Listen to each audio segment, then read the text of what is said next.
오늘은 132 라디오의 2025년 마지막 방송입니다. 지난 3월부터 매월 한 번씩 우리들의 삶과 노동을 이야기하며 10개월이라는 시간을 함께 했는데요.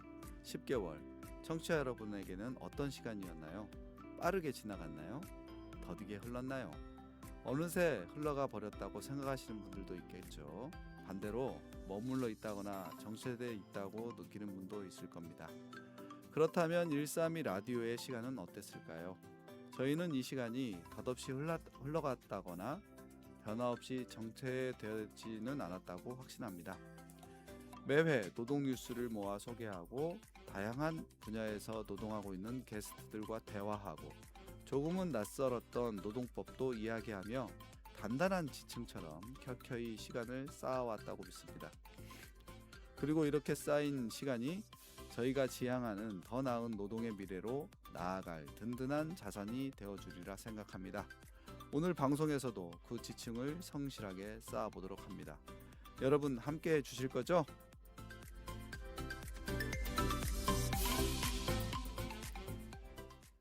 안녕하세요 청취자 여러분. 1과 3 이야기 132 라디오 진행을 맡은 유기만이라고 합니다. 132 라디오는 전주시 비정규직 노동자 지원센터와 전주 공동체 라디오가 매월 일하는 사람들의 1과 3 이야기를 전하는 방송입니다. 오늘은 지난 한 달의 노동 이슈를 돌아보는 이슈 브리핑, 전지적 노동자 시점, 이럴 땐 이런 법 세 가지 코너로 진행됩니다. 그럼 132 라디오 첫 번째 코너는 이슈 브리핑인데요. 시작해 보도록 하겠습니다. 이번 시간은 지난달 지역 노동 이슈를 지역 언론을 통해서 살펴보는 시간인데요. 한국언론진흥재단에서 운영하는 빅카인즈라는 뉴스 분석 사이트에 등록되어 있는 전북 지역 신문사 외에 다양한 지역 뉴스를 짚어보고 뉴스 이면의 구조적 문제도 함께 생각해보는 시간입니다. 11월 한 달 주요 이슈가 되었던 것들은 무엇이 있을까요? 전주시 비정규직 노동자 지원센터 오영수 센터장님 모셨습니다. 반갑습니다. 네, 반갑습니다. 날씨가 추워지고 있습니다. 환절기 건강 잘 챙기시면 좋겠습니다. 네, 센터장님도 건강하시죠? 네, 건강합니다. 노동은 우리 삶에 가장 가까운 현장입니다. 오늘도 그 현장에서 어떤 일들이 있는지 또 우리가 함께 풀어야 할 과제는 무엇인지 천천히 짚어보도록 하겠습니다. 네, 그러면 11월 한 달간 전북 지역의 노동 현장에 어떤 이야기가 있는지 첫 번째 소식 전해주시죠. 첫 번째 이슈는 택배 노동자 이야기입니다. 네, 심야, 휴일, 배송 구조를 바꿔 택배 노동자의 건강권을 보장해 달라는 전북 지역 노동단체들의 기자회견 소식입니다.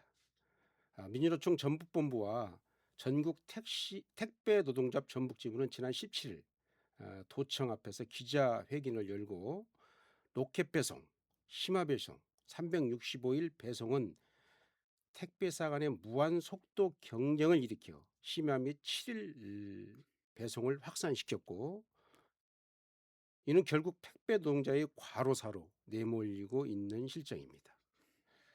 이윤을 위해 속도를 강요하고 노동자의 생명을 위협하는 심야 배송과 365일 배송이라는 구조 자체를 바꿔야 합니다. 사회적 대화를 통해서 안전하고 지속 가능한 택배 새벽 배송 방안과 또 속도 경쟁 속 노동자들의 건강권이 보호될 수 있는 합의가 이루어져야 합니다. 또 소비자의 편의와 산업 발전이라는 이름 뒤에 노동자의 희생이 가려져서는 안 된다는 주장이고 노동자의 가치가 정당하게 평가받는 사회로 나가야 한다고 생각합니다. 네, 새벽 배송 이슈가 한참 뜨거웠는데 어쨌든 세계보건기구에서도 심야 노동이 암을 발생시키는 바람 어떤 요인으로 분류하고 있는 만큼 사실 필수적으로는 새벽 배송을 할 수밖에 없다면 필수 인력을 어떻게 이렇게 정할지 이런 게 이제 참 지혜롭게 좀 풀어나갔으면 좋겠고 모두 그렇습니다. 예, 편리함 뒤에는 누군가의 밤샘 노동이 있거든요. 그렇죠. 새벽 배송이 네네, 꼭 맞습니다. 필요하다면 그에 맞는 안전한 교대제 또 인력 네, 충원 방금 지적했던 대로 또 적정 물량 관리가 반드시 네. 이 뒷대를 하고 빠름보다는 지속 가능한 서비스가 중요하지 않을까 이런 생각을 합니다. 그렇습니다. 돈이 아니라면 사실 새벽에 일할 걸 원하는 사람은 없을 거예요. 그렇죠. 그러니 돈 예. 걱정 없이도 진짜 필수 어. 인력을 제외하고는 휴식권이 보장되는 사회가 됐으면 좋겠네요. 두 예. 번째 소식 전해주시죠. 다음 소식은 안타까운 얘기인데요. 지난해 산업재해로 사망한 고 강태환 씨의 유족들과 지역의 노동단체가 고용노동부의 신속한 수사와 책임자 처벌을 촉구하는 기자회견을 열었습니다. 강 씨는 그 6살부터 한국에서 생활해온 이주 청년으로 대학을 졸업하고 아주 어렵게 김제의 한 특장차 업체에 일하는 중에 건설 장비와 야적돼 있던 작업 차량 장비 사이에 끼어 지난 그 11월 8일 날 지난해 네. 11월 8일 날 사망하게 된 아주 안타까운 일인데요. 이게 굉장히 큰 뉴스가 됐었거든요. 그렇죠. 예. 근데 지금 또 올해 다시 기자회견을 한 이유가 어떤 이유인가요? 그좀 1년이 지났는데도 불구하고 고용노동부는 아직까지 지금 문제를 해결하지 못하고 있거든요. 지금도 조사 중이라고 아, 네, 하고 그렇습니까? 있습니다. 네, 그래서 네. 이게 고용노동부 정지청이 중재제에 대한 마무리를 지금 아직 하지 않고 있기 때문에 저희 단체와 또 민주노총이 함께 신속한 처리를 위한 촉구하는 그런 기자회견을 가졌습니다. 그하는 동안에 전북에서만 해도 작년에 32명이 네. 노동자가 중대재해로 세상을 아이고. 떠났고 또 올 네. 상반기도 16명의 노동자가 네. 중대재해로 목숨을 잃었습니다. 다시는 누구에게도 태연이 같은 그런 일이 벌어지지 않도록 우리가 이 중대재해에 대한 문제에 대해서는 심각하게 받아들여져야 된다고 생각을 합니다. 강 씨의 어머님도 책임질 사람은 책임지고 또 잘못된 사람은 처벌받아야 한다라고 말하면서 이런 사고가 발생되지 않도록 중대재해 발생 사업장에 대한 엄중한 처벌과 재발 방지 대책을 하루빨리 이뤘으면 좋겠다는 말씀을 드렸습니다. 네, 이 아들을 잃고 또 1년 동안 수사도 마무리되지 않아서 너무 더 유가족들이 이제 답답하고 예, 안타깝죠. 힘들었을 건데요. 예, 신속하게 예. 이 중대재해 처벌에 대한 수사가 마무리돼 가지고 유족이 충분히 정말로 우리 아들 좀 온전히 슬퍼할 수 있고 추모할 수 있는 시간이 빨리 오기를 간절히 바랍니다. 예. 이것은 뭐 통계가 아니라 가족을 잃은 수십 개의 아픈 빈제라고 생각합니다. 네. 중대처벌법의 취지는 다시는 같은 사고가 반복되지 않도록 하는 것입니다. 수사제는 또 다른 사망을 부르는 구조적 방치라고 생각하고 있거든요. 신속한 책임 규명과 재발 방지 대책이 반드시 신속하게 이루어지기를 진심으로 바라고 있습니다. 네. 그럼 다음 소식도 전해 주십시오. 예, 다음 소식은 일자리와 관련된 문제인데요. 전북 특별자치도가 전국에서 가장 오랜 일하면서도 임금 수준은 최하위에 몰고 있다는 기사입니다. 네. 지난 6일 그 국가 데이터처가 발표한 시도별 산업 급여별 임금 및 노동시간 통계에 따르면 전북의 상용 근로자의 평균 노동일수는 지난 2023년 20.1일, 24년은 20.9, 올해는 21.8로 매년 증가하고 있습니다. 아, 근로일수가 줄어들지 않고 증가하고 있는 네, 거죠. 증가하고 있네요. 예. 특히 그 근로일수는 전국 평균이 21.5인데요. 네. 전북 17개 시도 중 1위를 기록했습니다. 그렇군요. 가장 많은 네. 노동시간. 그런데 이제 문제는 월급은 가장 적다는. 네. 그래서 이런 지금 전국의 평균 임금이 385만 원 8천 원 정도 되는데 네. 전북 같은 경우는 325만 원 3천 원 정도. 네. 그래서 한 60만 원 정도 네. 적게 받습니다. 15조 한 7% 정도 낮게 나타났는데 그러면 전북 도내 노동자들은 전국에서 가장 많은 일을 하면서도 적절한 네. 대우를 받지 못하고 있다. 이런 분석이 데이터로 지금 나타나 있고 전문가들은 이 소득 개선이 어려운 그런 부분에 대해서는 제조라든가 서비스업 중심의 중소기업 비중이 높기 때문에 네. 그렇지 않나 이 생각이 듭니다. 그래서 그리고 또 고용 현장 역시 비정규직 네. 또 단기 계약직 중시로 이루어졌기 때문에 노동시간 대비 임금이 턱없이 부족한 실정입니다. 네. 소식 들어보니까 네. 월급은 적고 일하는 시간은 많고 사실 아까 이제 말씀하셨는데 뭐 월 급여액이 325만 원이라는데 사실 이것도 미치지 못하는 비정규직들이 너무 많잖아요. 그렇죠. 그래서 야 저런 평균만 됐으면 좋겠다라는 우리 비정규직들이 많아요. 맞습니다. 그래서 그런 양극화가 좀 심각하다는 거죠. 예. 신속하게 좀 해소됐으면 좋겠고 예. 저희 지역도 그런 예. 양극화 문제를 좀 심각하게 생각해서 예. 그런 해결 방안들 요즘은 뭐 임금을 직접 지급하지 않는 지자체가 사회적 임금이라고 해서 다른 어떤 생활 비용들을 보조적으로 이제 그런 비정규직들한테 이렇게 지원하는 걸 확대해서 임금 상승을 또 높이는 뭐 그런 정책도 많이 피더라고요. 그렇죠. 그게 네,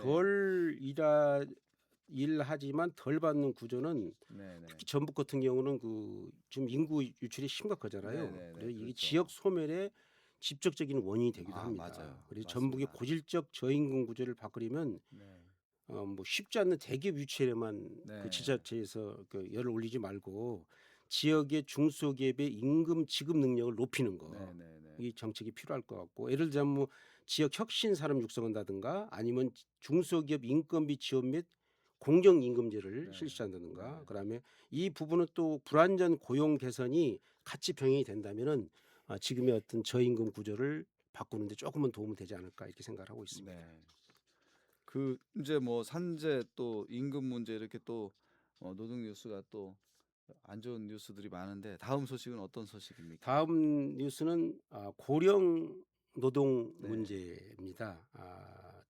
우리 전북특별자치도의 고령 친화 일자리 모델 정책이 전국에서 주목받고 있다는 소식인데요. 좋은 소식이네요. 그렇죠, 좋은 네. 소식이죠. 노인 일자리 사업은 2004년도에 실시를 했는데 이제 이게 공익 활동, 역량 활동, 또 공동체 사업단, 취업 지원 등을 구성하고 있는데 매년 확대되고 있습니다. 네. 전북 같은 경우는 지금 전북 고령화율이 26.3%에 이르고 있거든요. 네. 전국이 지금 20.9%니까 전북이 특별히 높은 6%나. 예, 네. 6% 높거든요. 그래서 이 고령층의 사회 참여 기회를 보장하는 일하는 고령 사회 모델을 구축하는 것은 매우 중요한 일이라고 생각합니다. 네. 그래서 그러네요. 전북 특별자치도의 노인 일자리 사업 예산 매칭도 아마 도비가 20%를 좀 차지하고 있거든요. 다른 지역은 아마 15%로 네. 알고 있습니다. 그래서 이것은 아주 굉장히 잘하는 일이라고 생각을 하고 있고, 네. 또 내년에 그 전북 노인 일자리 배정 인원도 89,633명으로서 65세 이상 인구의 약 한 9.3% 아니 19.7%? 네, 그렇죠. 네. 19.7%에 해당이 됩니다. 그래서 네. 전국 평균이 9.3%니까 두 아이고. 배 가까이. 네. 그만큼 또 고령 인구가 많다는 네. 또 그러네요. 증거이기로 하죠. 또 특히 주목할 것은 역량 활동형 일자리. 아까 역량 활동 일자리라는 것은 이제 보육이라든가 네. 돌봄 네, 네, 네. 또 복지시설 지원 등을 가리키는 건데요. 2023년에 8천여 명이었는데 내년에는 2만 1,063명으로 네. 4년 사이에 2.5배 이상이 어. 급증하고 있습니다. 저는 이것을 굉장히 의미 있게 바라보는 것은 그 노인 일자리가 단순한 그 노동 중심에서 단순 노동 중심에서 사회적 기여와 또 네. 자아실현의 장으로 전환을 보여주는 어떤 네. 뭐 상징적 변화가 아닌가 이렇게 생각을 하고 있습니다. 네. 뭐 주목받았다는 전북형의 노인 일자리 사업이 주목받았다는 건 참 좋은 소식인데 그만큼 또 저희 지역에 또 그 고령화가 심해지고 있다는 증거죠. 고령화와 또 고령 빈곤층이 많다. 일자리가 역으로 필요한 그런 어떤 소식일 수도 있겠습니다. 그래 고령 노동자를 그 용돈 벌이로 머물지 네, 않고 네. 어떤 사회적 자산 활용을 이라는 적절한 방향으로 뭐 한다면 굉장히 잘 생각하는 것 같고 네. 이 고령 친화 인구가 늘어나는 시대에 어떤 최적의 모델을 찾아가면서 향후 한국형 고령 일자리 정책의 방향을 만들어가는데 좋은 사례가 되었으면 하는 바람입니다. 네. 다음 소식은 또 어떤 소식입니까? 다음 소식은 지금 최근에 잇따라 발생한 전북 지역의 산업재해를 두고 네. 경찰이 안전관리자를 연달아 입건해 아, 조사 중이라는 뉴시스의 기사입니다. 네. 지난 11월 12일 전북 경찰청에 따르면 전북청 형사기동단의 업무상 과실치사 혐의로 최근 4건의 산업재해에 대해서 안전관리자 등 관리자를 업무상 과실치사 혐의로 입건해 네. 조사 중이라는 어, 소식입니다. 네. 최근에 뭐 저희가 또 전북 지역이 산업재해 그리고 이제 이 사망 사고가 많이 늘었다고 하는데 그거에 그렇죠. 대한 어떤 조치로서 볼 수도 있겠네요. 그렇죠. 지난 7월 30일 정읍 북면의 필터 제조 공장, 또 현대자동차 전주 공장, 또 완주군에 있는 차량 배터리 제조 공장. 그다음 최근에는 한국 환경공단 사업장 내에서 네. 대기질 측정을 위해 띄운 드론이 어. 40대 노동자에게 머리에 떨어져 숨지는 아이고. 또 그런 네. 사고가 또 네. 있었습니다. 그래서 좀 너무 안타깝습니다. 지금 이런 사건이 계속 일어나게 돼서. 그 이제 안전관리자만 입건해 조사한다고 하는데 사실 이게 진짜로 문화가 바뀌려면은 진짜 이 사업주, 이 기업 전체에 대한 이게 진짜로 제대로 하는지 이런 조사도 되었으면 좋겠네요. 그렇죠. 괜히 또 예, 안전관리자만 또 예. 처벌받고 꼬리 자르기 산업재해는 또 계속 줄지 일어나고. 않고 이런 것이 안 예. 되려면 좀 더 근본적으로 그런 대책도 필요해 예, 보입니다. 산재는 불운이 아니라 방금 지적했던 대로 관리 부실이 만든 결과라고 생각합니다. 경찰이 입건 강화는 경고의 의미가 있지만 궁극적으로 저는 그 안전관리 인력을 확충한다든가 네. 또 위험 작업에 대한 기준을 대폭 강화하고 또 상시 점검을 통해서 또 이 제도화를 통해서 이 반복을 막아야 이 산재를 줄일 수 있는 구체적인 방법들이 아닌가 이런 생각을 하고 있습니다. 맞습니다. 또 혹시 소식 더 있으신가요? 마지막 소식은 네. 지금 파업 중에 있는데요. 학교 비정규직 총파업 관련된 전북 일보의 기사인데요. 지금 11월 23일 전북 교육청에 따르면 공무직 직원 7,500여 명 중 1,770여 명이 23.5%에 해당되는데 파업에 네. 동참하고 있다는 소식입니다. 네. 지금 이 학교 현장에 돌봄이라든가 네. 또 급식 또 특수교육을 실제로 지탱하는 것은 비정규직 노동자들이거든요. 네. 이분들의 처우 개선은 단순 임금 문제가 아니라 또 학생 안전 또 교육의 질과 직결되는 공공 서비스 문제라고 생각합니다. 저는 네. 합리적인 수준의 인상과 정기적인 또 장기적인 처우 개선 로드맵을 좀 마련하는 것이 네. 필요하지 않을까 이렇게 생각하고 있습니다. 이게 이제 해마다 좀 약간 어쨌든 반복되고 있는 문제인데 그렇죠. 말씀하신 대로 장기적으로 네. 뭔가 교육공무직의 처우에 대한 개선에 대한 좀 장기적 로드맵이 있어서 이 좀 해마다 반복되는 문제들이 좀 해결되었으면 좋겠는데 예. 아직은 그러지 못한 소식이네요. 그래서 그 우리 청취자 여러분께 좀 부탁드리고 싶은 것은 노동의 문제는 멀리 있는 것이 아니다. 우리가 받고 있는 택배 있잖아. 처음에 이야기했던 또 아이들이 먹는 급식, 또 노부모가 참여하는 일자리, 그리고 우리 가족이 일하는 공장까지 모두 노동자의 안전과 생활이 연결되어 있습니다. 11월 전북 노동 현장을 돌아오면서 다시 한번 느끼는데요. 노동이 안전해야 삶이 안전합니다. 노동이 존중받아야 지역이 또 지속 가능합니다. 앞으로도 노동 존중받는 전북이 되도록 우리 현장에서 또 정책에서 우리 센터는 주민과 함께 열심히 노력하도록 하겠습니다. 네, 오늘 소식 전해주셔서 감사하고요. 이것으로 지역 뉴스로 살펴본 노동 이슈 브리핑을 마치겠습니다. 센터장님 감사합니다. 네, 고맙습니다. 네, 다음은 전지적 노동자 시점입니다. 오늘은 전주 일하는 사람들의 공제회 숲 이상휴 회장님을 모시고 이야기 나눠보도록 하겠습니다. 대표님 인사 부탁드립니다. 만나 뵙게 되어 반갑습니다. 네, 네. 소개해준 대로 이상휴 대표님이시고요. 네, 우선은 뭐 제가 그 소개는 드렸는데 일하는 사람들의 공제회 숲이라고 하셨어요. 네. 먼저 공제하면 좀 낯선데 네. 공제가 어떤 것인지 좀 설명 좀 부탁드립니다. 공제라는 것은 쉽게 말해서 노동자이면서도 노동자 측에도 들지 못하고 사회적 약자 측에서 일하면서 그 급여로 살아가는데 어려움도 많을 뿐만 아니라 이 사회적으로 인정도 못 받고 힘이 없는 사람들끼리 이렇게 사는 것이 좀 보기가 좋지 않고, 그래서 한번 모여서 이런 사람들끼리 다시 우리가 자신을 가지고 세상을 살 수 있다라는 희망을 주기 위한 일을 한번 해보고자 이것을 설립하게 되었습니다. 네, 말씀하신 가운데 뭐 노동 일하지만 권리를 제대로 보장받지 못하고 네. 저임금에 네.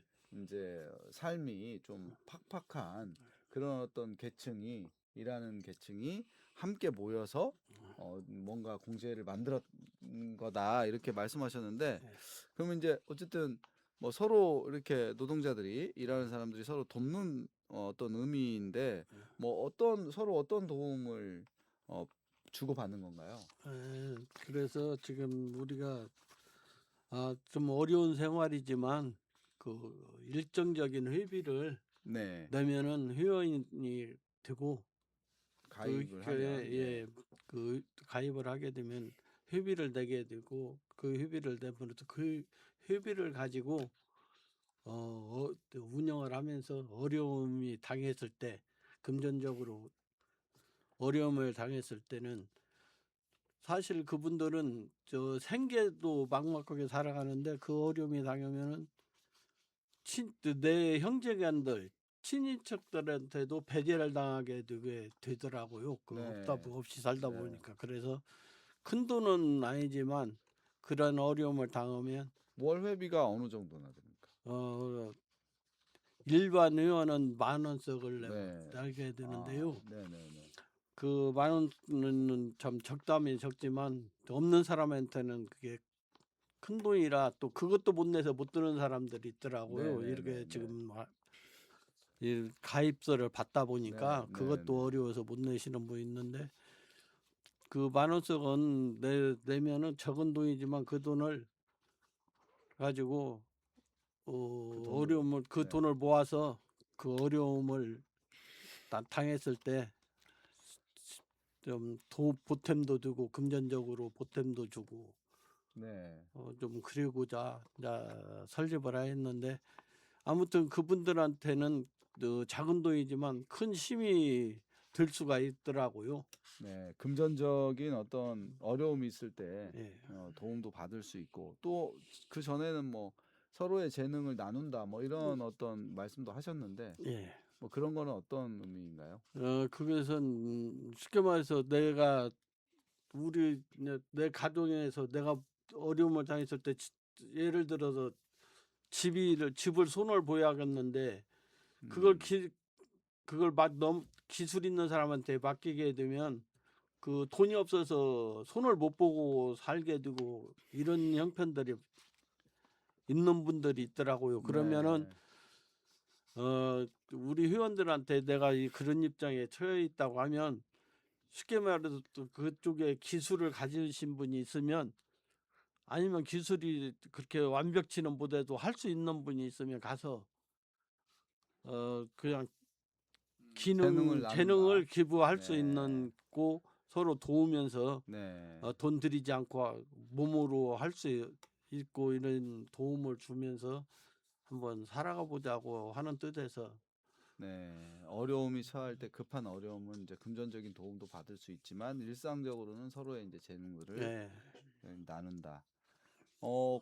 이렇게 공제를 이렇게 뭐 이렇게 만드신 이유 이번에 그 설립하게 된 지금 회원은 몇 명이나 됩니까? 지금은 창립일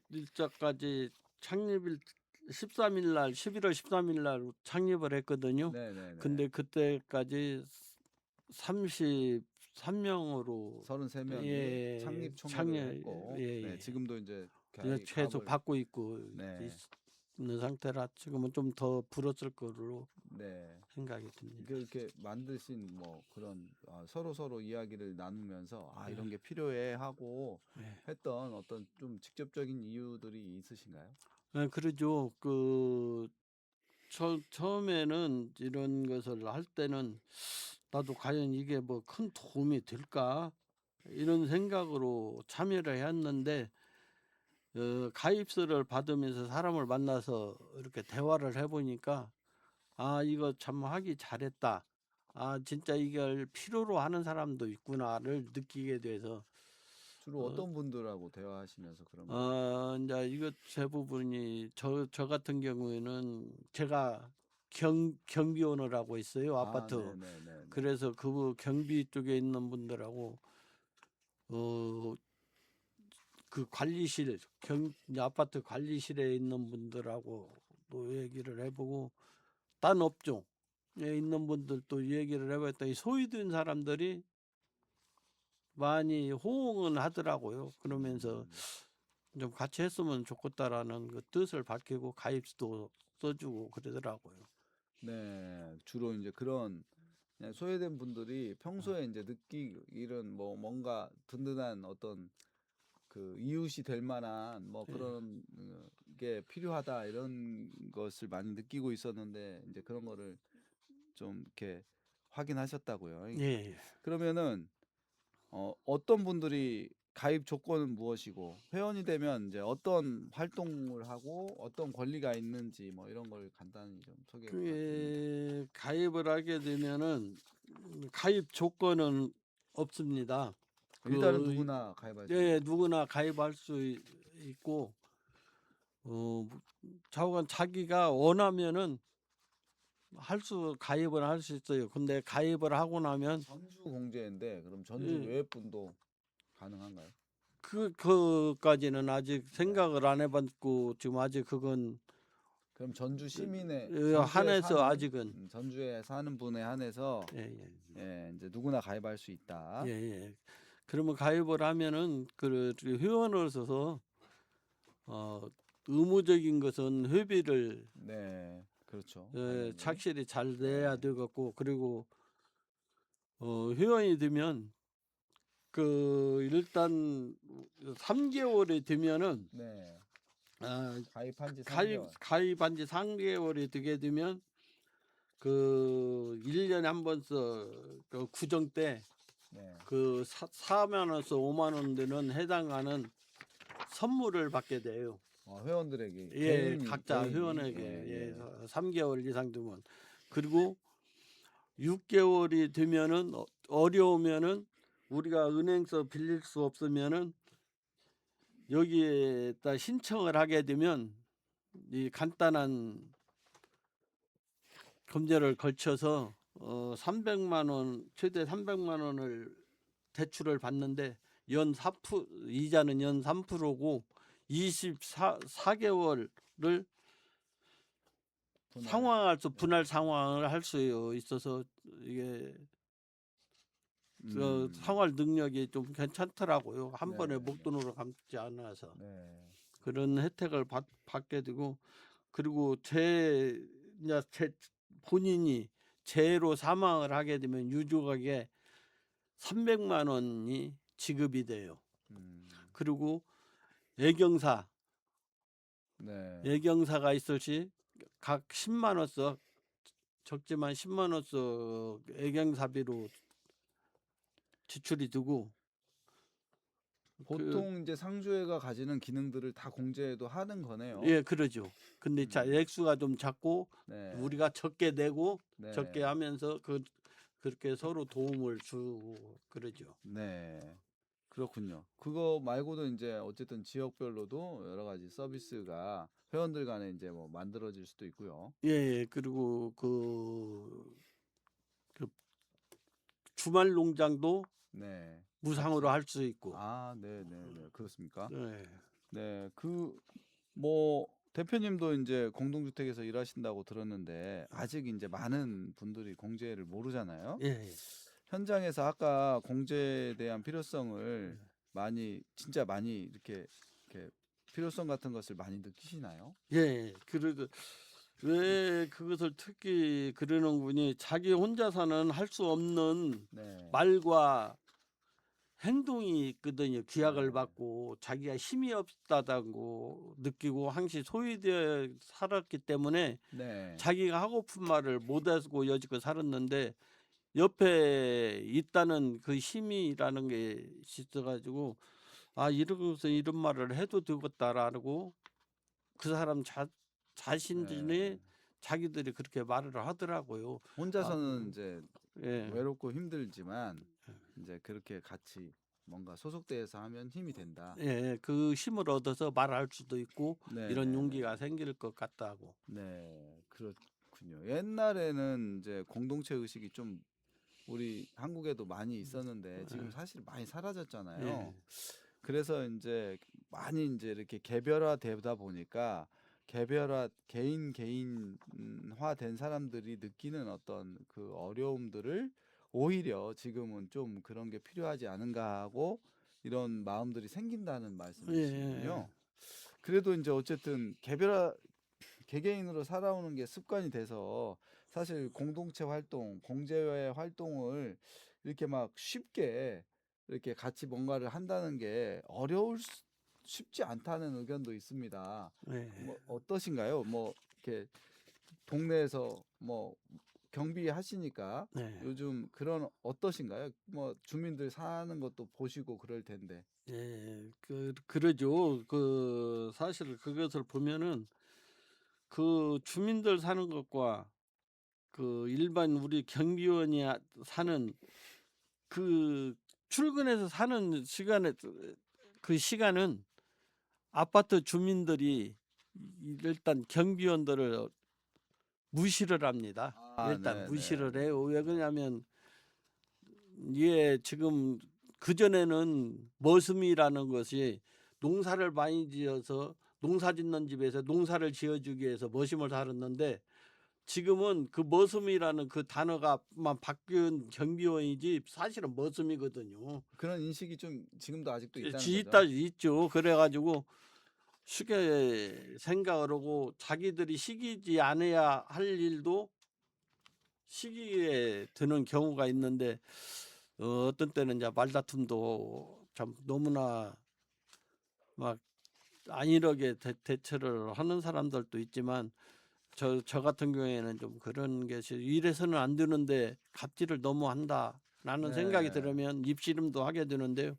그 사람들이 그렇게 그런 위치에서 있으면 자기가 소외되니까 말을 못하는 거예요. 화라는 대로 네, 네, 하고 네, 그러더라고요. 가서 내가 또 보니까 그건 하지 않아도 되는데 네. 하고 일- 쉽게 말해서 주민이 시키지 않아야 되는데 시키고. 네, 일단은 오늘은 공제가 이제 주제니까 네. 네, 다시 주제로 돌아와서 어쨌든 이제 그런 어떤 그 공동주택 안에서도 그런 일이 있지만 이런 것도 이제 어려운 것도 공제에서 함께 풀고 예. 이제 이런 건데 사실 회원이 33명이면 모아진 돈이 적은데 예. 뭔가 이렇게 구정이 돌아오면 선물을 살 돈이나 네. 아니면 소액 대출을 받을 돈은 마련이 되어 있는가요?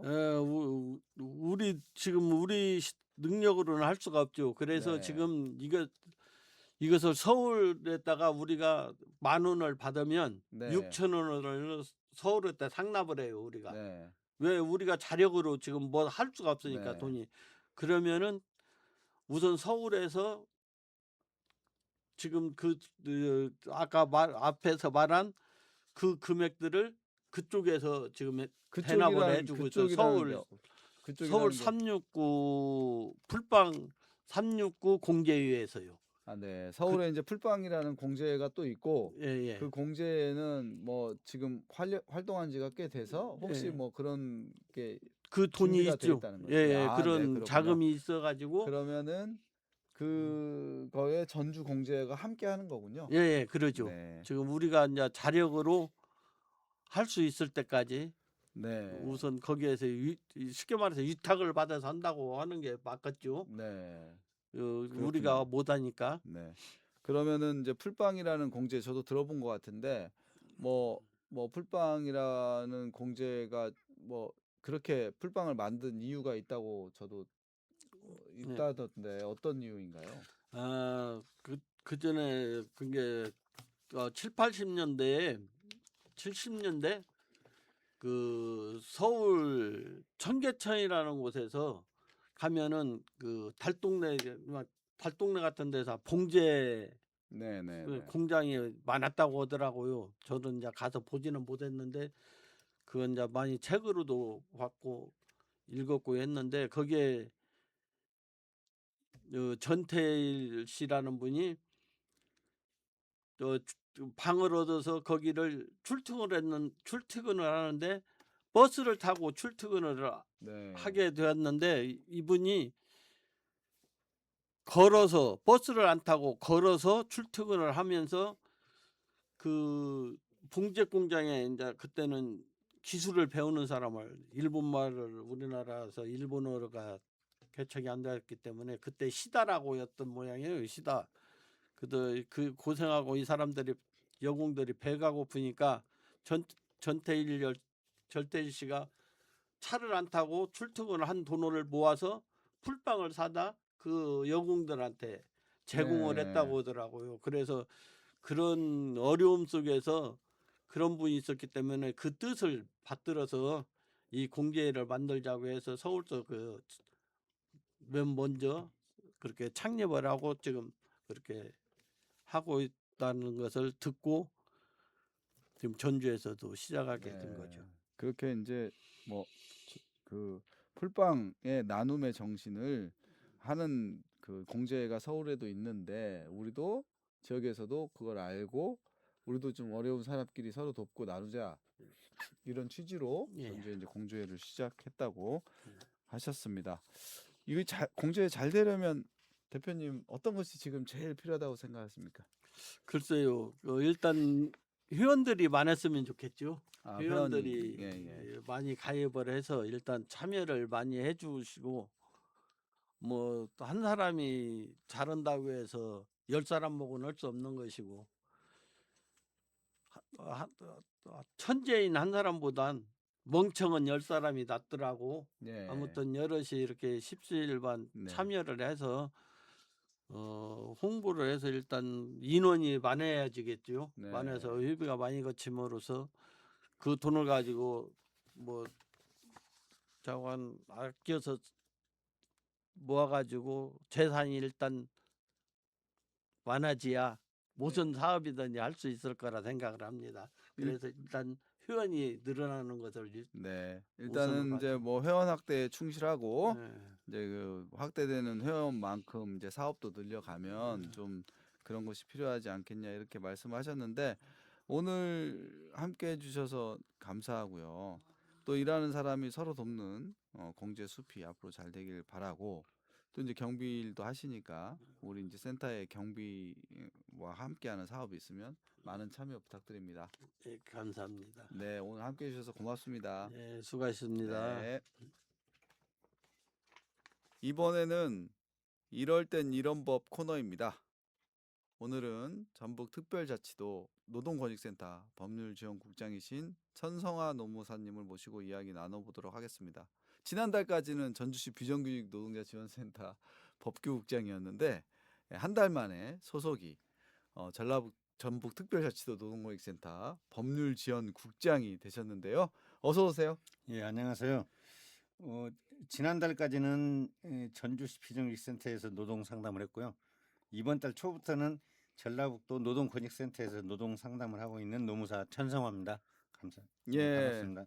지난달까지는 이제 우리 직원이었는데 이제 소속이 바뀌셔가지고 초대 손님이 됐습니다. 예.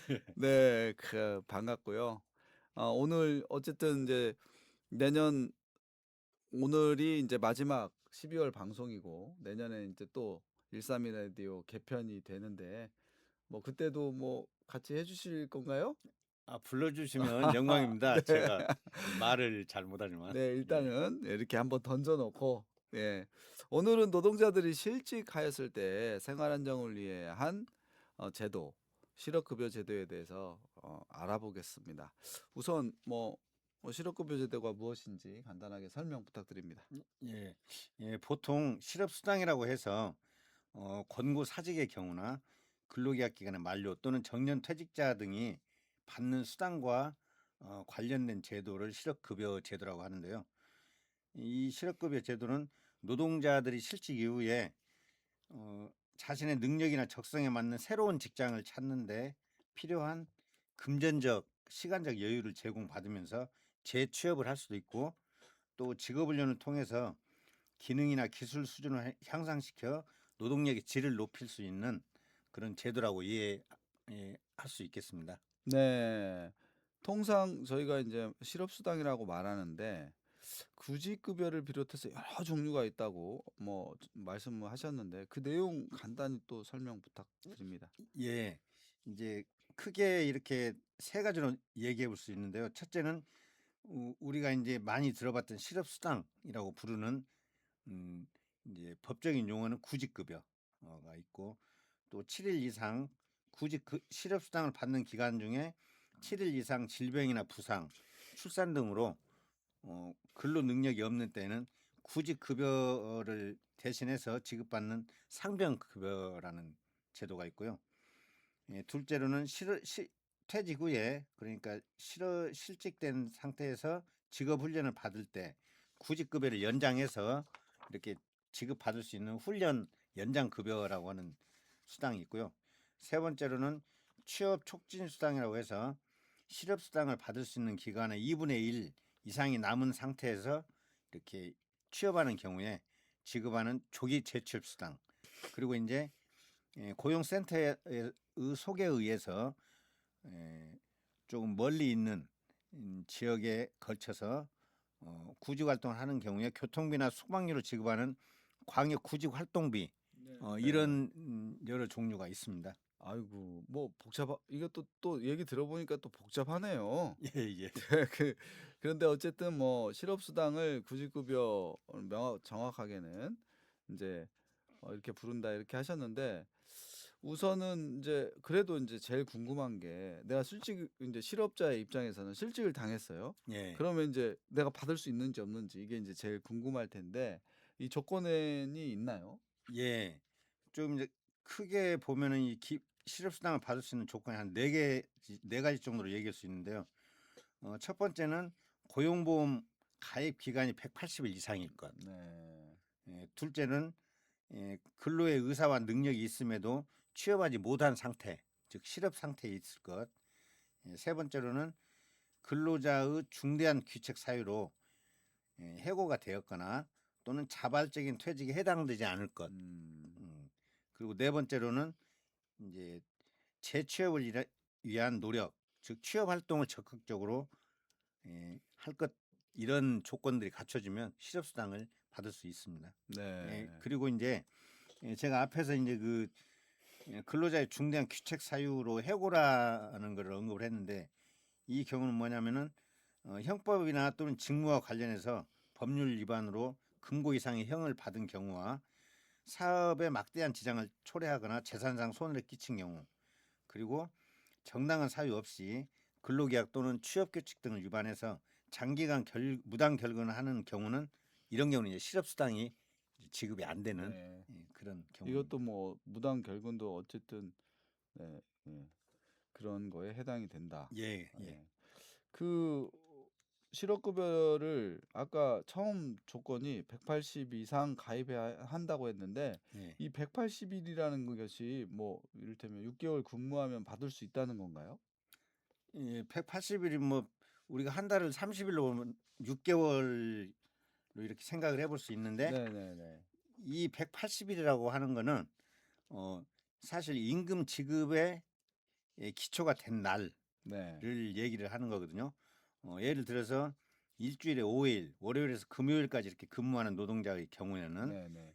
일주 7일 중에 6일이 임금 지급 기초가 되는 날인데 아, 주휴수당 뭐 받는 날까지 맞습니다. 포함해서. 그래서 이 6일은 노동을 제공한 5일에다가 네. 주휴수당 받는 일을 합한 네. 이런 일수로 해서 그래서 이제 일주일에 토요일 같은 경우는 통상 이제 하루가 빠지죠. 이제 이 180일 계산하는 날짜 속에서.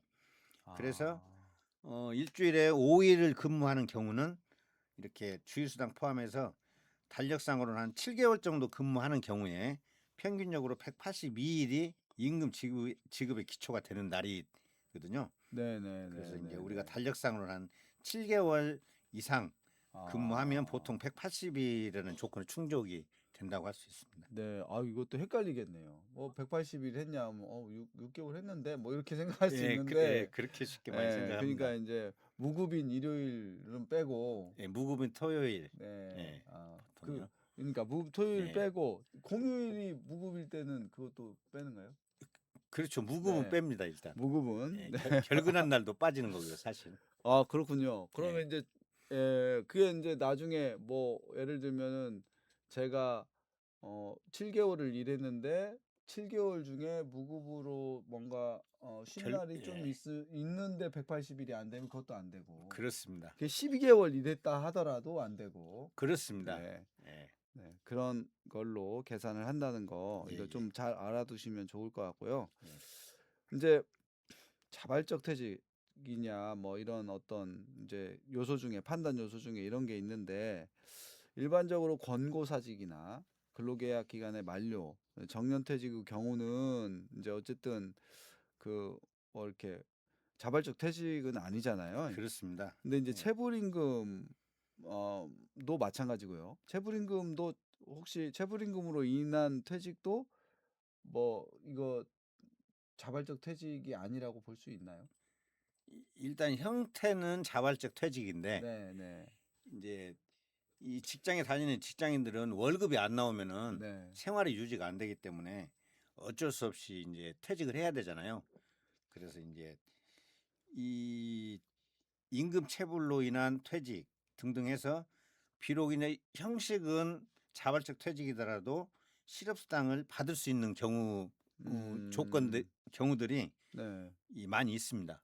네. 그러면은 뭐 체불임금의 기간이나 뭐 이런 것도 그런 정해져 조건들이 있죠. 조건들이 예, 그냥 어느 정도의 체불임금 조건이 돼서 예, 퇴직하는 경우는 예.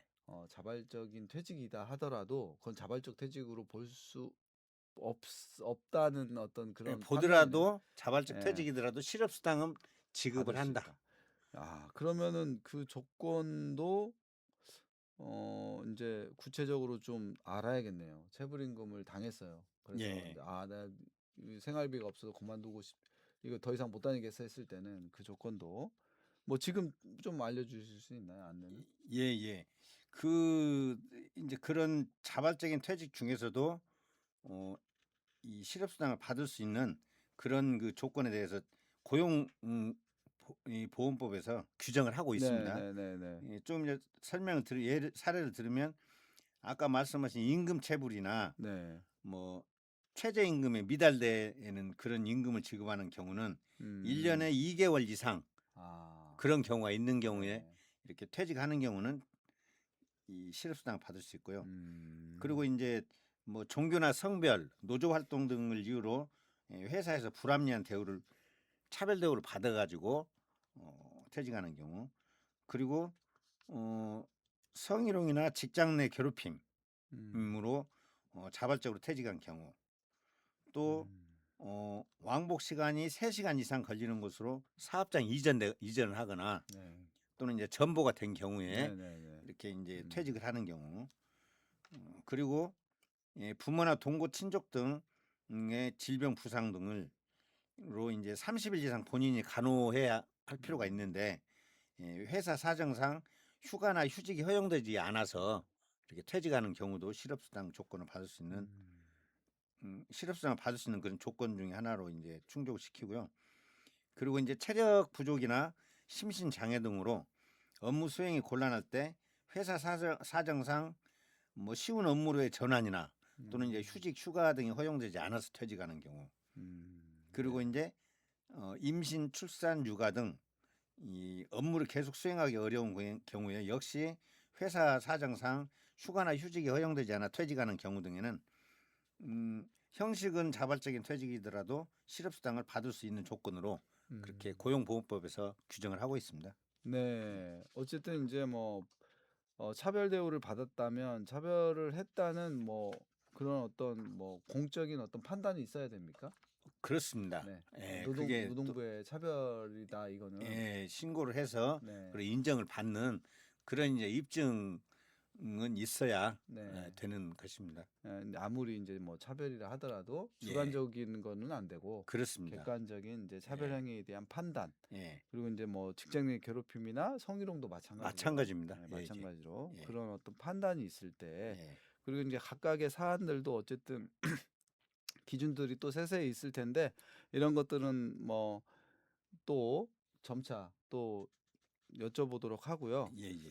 그 이제 앞서 실업급여 제도의 종류를 설명하면서 7일 이상의 질병, 부상이나 출산 등으로 근로 능력이 없을 때 예. 구직급여를 가름하여 지급받는 상병급여를 말씀하셨거든요. 예. 근데 이 상병급여인데 지금 또 바로 앞에서는 체력 부족, 심신장애 등으로 업무 수행이 곤란할 때 기업의 사정상 업무 종류 전환이나 휴직이 허용되지 않아서 퇴직하는 경우에 실업수당을 받을 수 있다고 말씀하셨는데 예, 예. 그러니까 이게 체력 부족이나 심신장애 이거는 또 어떻게 그러면 증명을 합니까? 이런 부분들도 이제 그 보통 병원에서 이제 진단서를 네네네. 통해서 입증을 이제 할 수 있죠. 그렇게 어렵지 않은데 네네. 그런데 이제 지금 이제 두 가지 앞에서 실업급여 받는 기간 중에 뭐 질병이나 부상, 출산 등으로 이렇게 취업활동 못 하는 경우에 지급되는 상병급여하고 회사를 다니는 중에 체력이 이제 많이 딸리거나 또 심신 장애 등으로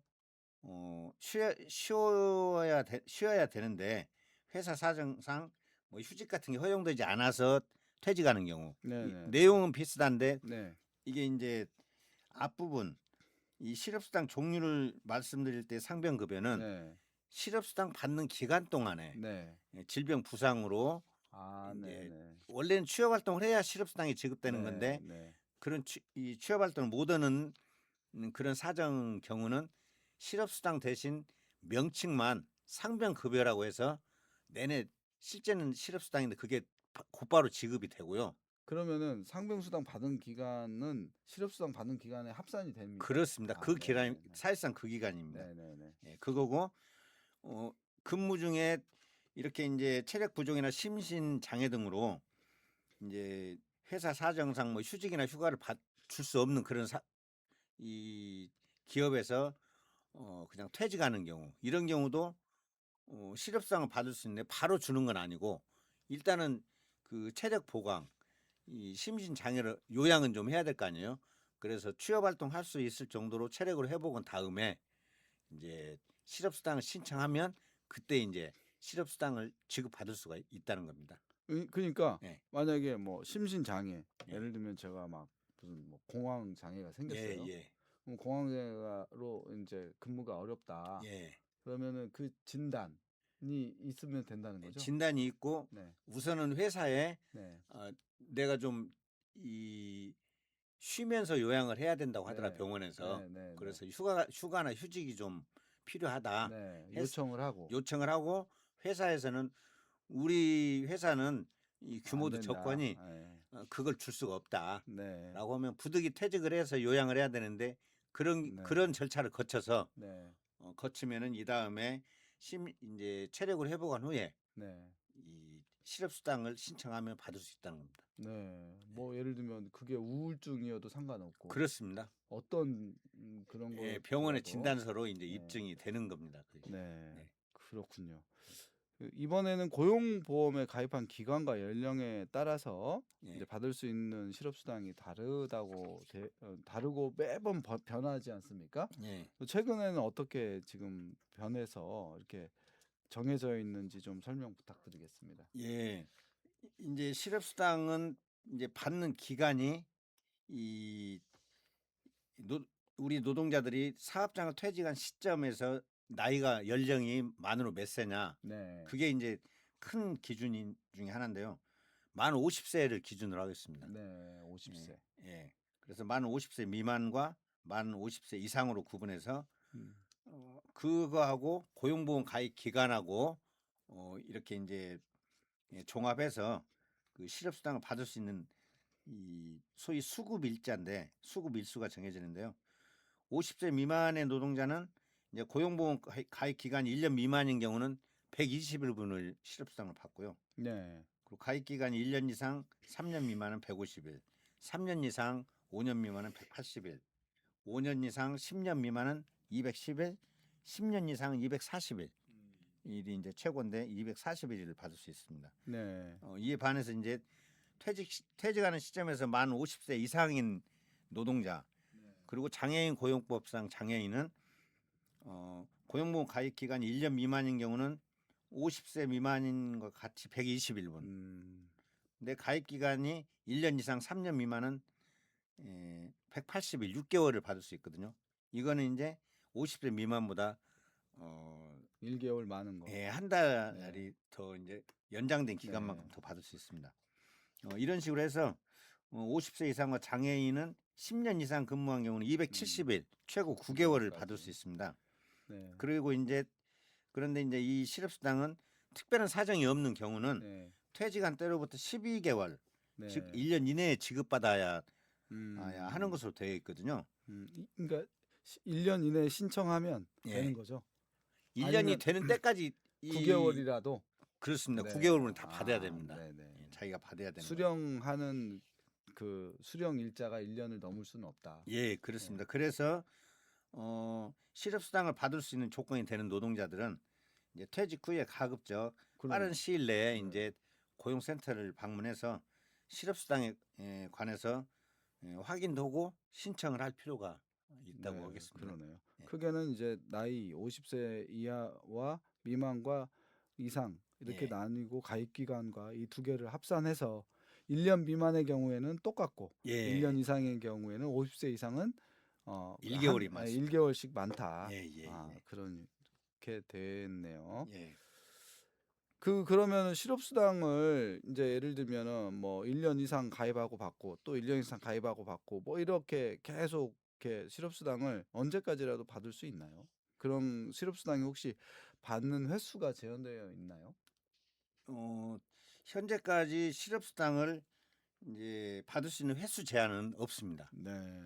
다만 이제 고용센터에서는 실업수당을 반복해서 받는 노동자들에 대해서는 이제 재취업 활동 계획서를 제출하란달지 아니면은 고용센터 프로그램에 참여하는 등 직접적이고 좀 구체적인 네. 이 취업 활동을 실업수당 지급 조건으로 인정하고 있고요. 네네네. 그래서 이제 이런 반복적인 이제 실업수당 받는 사람에 대해서는 실업수당을 받기 위해서는 실업 인정일에 네. 고용센터를 직접 방문해가지고 구직활동 증빙 자료를 하라. 그렇게 좀 까다롭게 규정을 두고 있고요. 그렇긴 하지만 하여튼 실업수당을 받는 횟수 제한은 없다. 네. 그렇게 알겠습니다.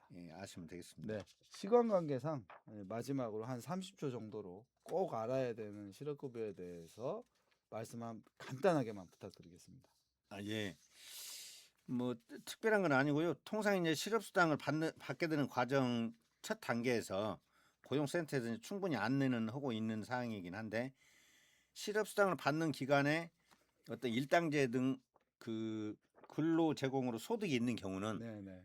고용센터에 반드시 신고할 필요가 있습니다. 네. 소득이 생기면 신고한다. 왜냐하면은 이 고용센터에서 이제 4주에 한 번씩 실업 인정을 네. 확인하는데 그때 신고를 하면 네. 소득이 있는 날만 공제하고 실업수당을 계산해서 다 지급해 주는데 네. 뭐 착오 등으로 뭐 바빠서랄지 등등해서 안 하면. 이런 날짜 신고를 안 하면 그래가지고 고용센터에서 그걸 알게 되면 그걸 이제 먼저 알게 되면은 보통 4주 단위로 이 실업수당을 네. 주는데 이 실업수당을 근로 제공한 날만 공제하는 게 아니고 4주 거를 네. 통째로 네. 반환해야 되는 네. 그런 경우가 그런 있었- 불이익을 받을 수가 있기 네. 때문에 그 부분을 좀 기억해 두시면 좋겠습니다. 명심해서 그런 거는 좀 제때제때 신고를 하셔라 이런 예, 예. 말씀이네요. 오늘 이렇게 마지막 방송 또 올해 마지막 방송 함께 해주셔서 감사하고요. 네, 감기 조심하시고 오늘 고맙습니다. 예, 감사합니다. 네, 12월 올해의 마지막 달이고 오늘 방송이 올해의 마지막입니다. 끝이 아니고 하나의 매듭이지요. 내년에도 132 라디오는 계속되니까요. 그러나 비정규직 노동자는 12월에 고용이 끝나는 경우가 많습니다.